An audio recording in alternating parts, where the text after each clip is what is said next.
First of all, there's the language. The Arabic language is one of the, in my opinion, one of the most extraordinary constructions of the human mind. Language of poetry. It's a language of poetry, it's a language of mysticism and theology, it's a language of law, it's a language of extraordinary humor, for example, and narration. I mean, some of the great feats of narrative skill, the Arabian Nights, the travels of Ibn Battuta, etc., are written in Arabic.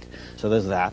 It's also one of the great religions of the world, which is in Arabic. I mean, the Quran is the word of God in the Arabic language. For example, a great Syrian poet, Nizar Qabbani, is the most popular poet in the Arab world, read everywhere from Morocco right through to the Gulf. The language is that of all the Arabs. There's a lingua franca, which is amazingly alive, and a literature that goes along with it. There's a political culture, not of individual countries, but of Arabism, of the sense of a nation and of a people, which is tremendously important to every Arab, despite these divisions that are now plaguing our contemporary reality. And that is unknown in this country.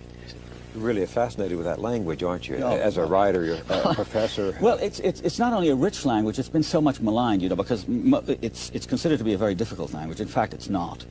But it's characterized, it's interesting, a lot of the attacks and the cultural attacks on the Arabs focus on the language that's considered to be a language of violence, of bombast, of sort of awful pretentiousness. It isn't, in fact. It's a very flexible, athletic language from athletic? which... Athletic? Oh, fantastic. Can do many things. Many things. Greek. Exactly. Most of the great classics of the Greeks came, the scientific classics, the logical classics, the works of Aristotle, came to the West through Arabic translations. I mean, that's how they were known.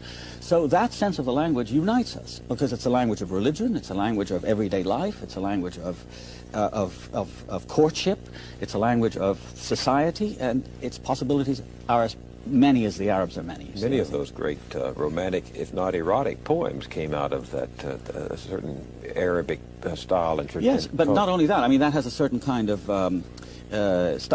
stylized thing. Right. But if you look, for example, one of the great creations of the 20th century is the Arabic novel. I mean, Naguib Mahfouz, who won the Nobel Prize for Literature in 1988,